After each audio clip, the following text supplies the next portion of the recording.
In Iran, they found a so-called vial, where tomorrow the nuclear weapons will be made. So, a strike must be made. Let's think, who gave them the right?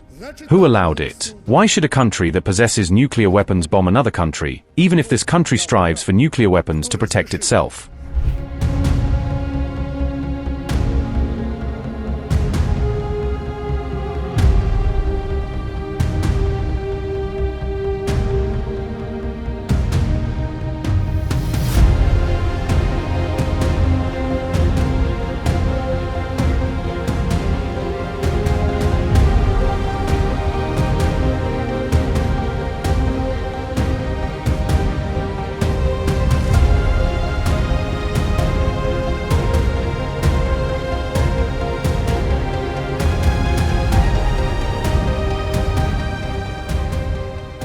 Знаете, я понимаю некоторых, которые говорят, что ну вот ядерное оружие.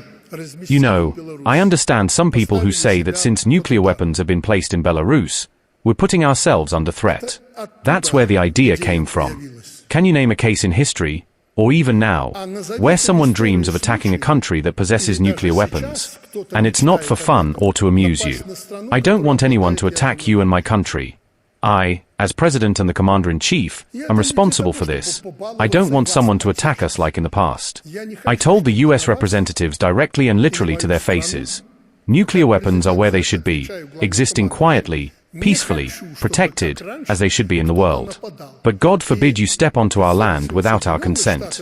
God forbid. The response will be immediate, lightning fast, with the very weapon you fear the most. Understand? We understand.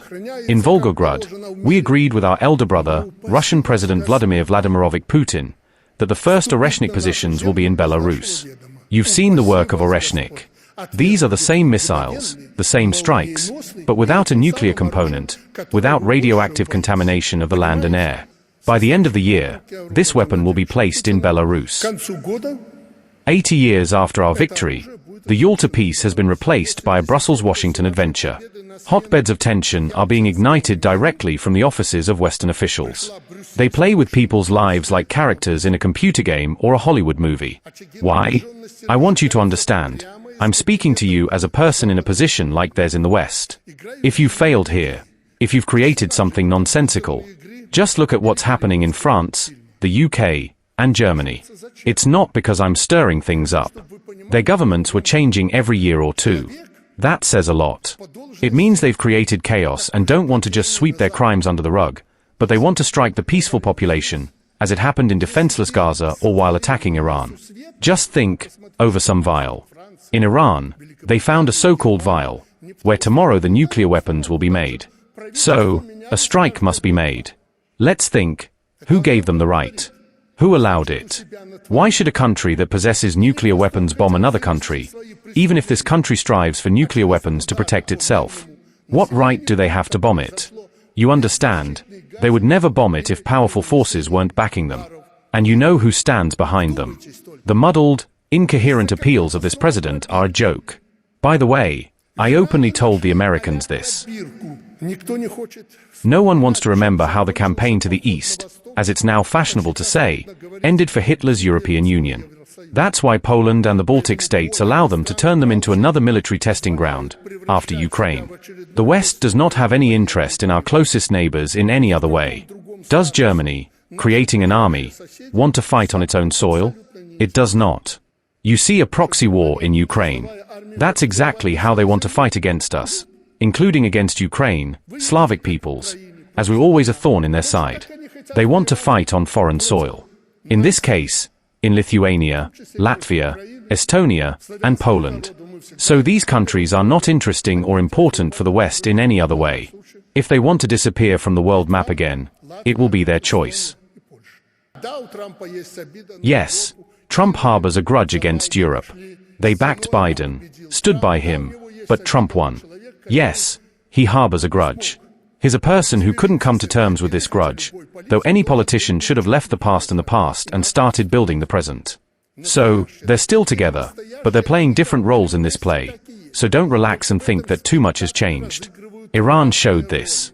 On one hand, Donald is a peacemaker, people die, he wants to stop the war in Ukraine and so on. And then he illegally strikes Iran.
$25 crore गरीब गरीबी को परास्त करके बाहर निकले।